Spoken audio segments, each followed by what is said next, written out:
Okay, getting back to The Rape of the Mind, the psychology of thought control, menticide, and brainwashing by Mind.wmv, MD.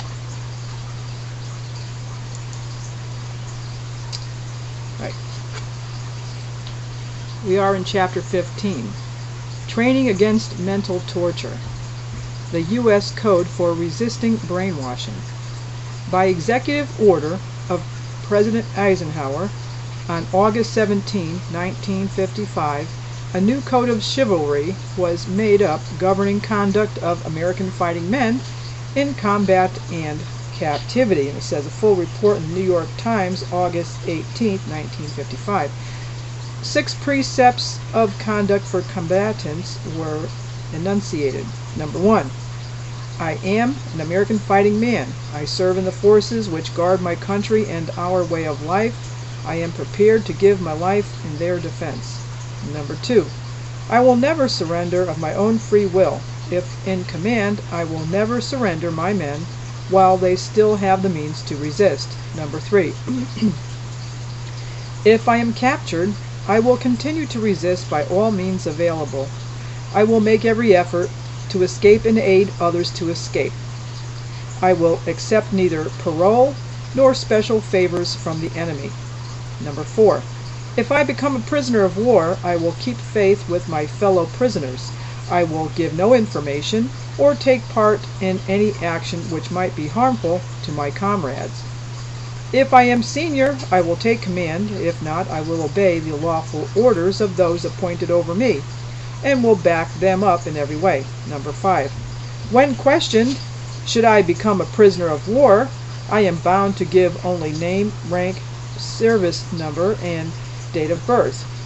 I will evade answering further questions to the utmost of my ability. I will make no oral or written statements disloyal to my country and its allies, or harmful to their cause. Number 6. I will never forget that I am an American fighting man, responsible for my actions and dedicated to the principles which made my country free. I will trust in my God and in the United States of America. In the additional report about the recommendations by the Secretary of Defense, it is acknowledged that modern warfare has brought the challenge to the doorstep of every citizen, and that the final front of the Cold War line is in every citizen's mind. At the same time, a clearly defined code is given telling U.S. prisoners of war how to behave after capture. Although there was a lack of such code previously, the report states that American troops have demonstrated through all wars that they do not surrender easily. They have never surrendered in large bodies, and they have in general performed admirably in their country's cause as prisoners of war.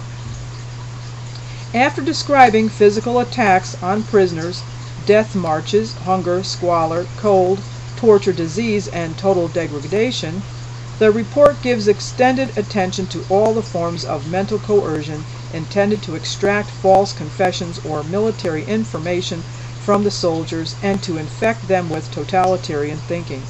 First, the enemy aimed at the breakdown of the leaders, at confusion of the officers who so easily influenced their soldiers. Then gradually everybody had to undergo the ordeal by indoctrination. The enemy propaganda barrage started full speed.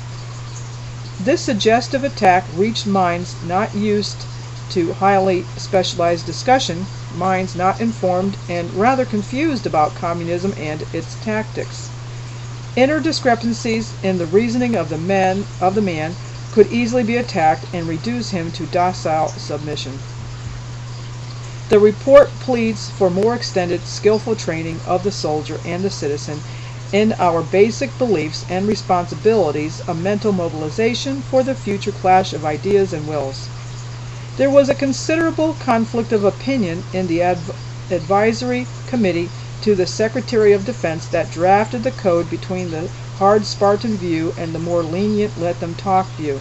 The first group maintained that every soldier has to resist to the end. The latter believed that in the end anybody could be brought into submission.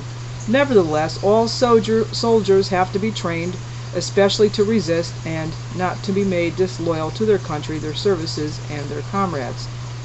That was the principal reason why this final code of high standards was made up, even though it is recognized that coercion is possible beyond the ability to resist. Yet the psychologist here adds the additional question: who will judge what is beyond the ability to resist? The report ends by underlining the fact that the total war for the minds of men is continually going on. The home front is just an extension of the fighting front. What's this? The home front is just an extension of the fighting front. An important point made by the code is that it asks that attention be given to a far more extensive mental battle front. By making it known that the coercive methods of the communists are well understood by us, the impact and meaning of their Cold War strategy are partly taken away. Finally, nobody in the outside world believes them, even though their totalitarian methods may be of use to them for internal propaganda in their own countries. However, we cannot fight indoctrination with mere counter-indoctrination. Letting soldiers sign a declaration that they will never yield to brainwashing has the advantage of at least informing them of what to expect. Yet this knowledge does not protect them against the subtle conditioning by an inquisitor who knows how to circumvent mental obstacles. Time and subtle suggestion or suggestive penetration can break men's resistance. Psychologically, a loyalty oath, compulsion, and a signed declaration do not mean anything in themselves. Only a profound education in mental freedom and democratic awareness can help as a counter-toxic. The authorities who ask for signed declarations of loyalty are not enough aware of how much propaganda and persuasive brainwashing and other forms of mental seduction are going on right here in our own society. They are substituting the social and national responsibility for an individual one. It is the moral and political atmosphere behind the man in the hinterland that supplies his mental stamina. The nation is responsible for the mental backbone it trains and transfers to its soldier in a Cold War. Several POWs felt misled by their own government. They had been badly informed about the enemy in two simple terms of black and white. By showing his good side, the captor could easily arouse suspicion about the honesty of the prisoners' leaders. From a psychiatric standpoint, it needs to be said again that everybody can be brought to a breaking point regardless of how well informed and counter-indoctrinated he may be. When the enemy wants to persist in his demoralizing methods, he has the means. Alas, the report did not emphasize enough the difficult dialectic dilemma into which many a simple soldier is thrown. For years he has been trained in a society or military group where obedience to the law and conformity to community habits were imprinted on him.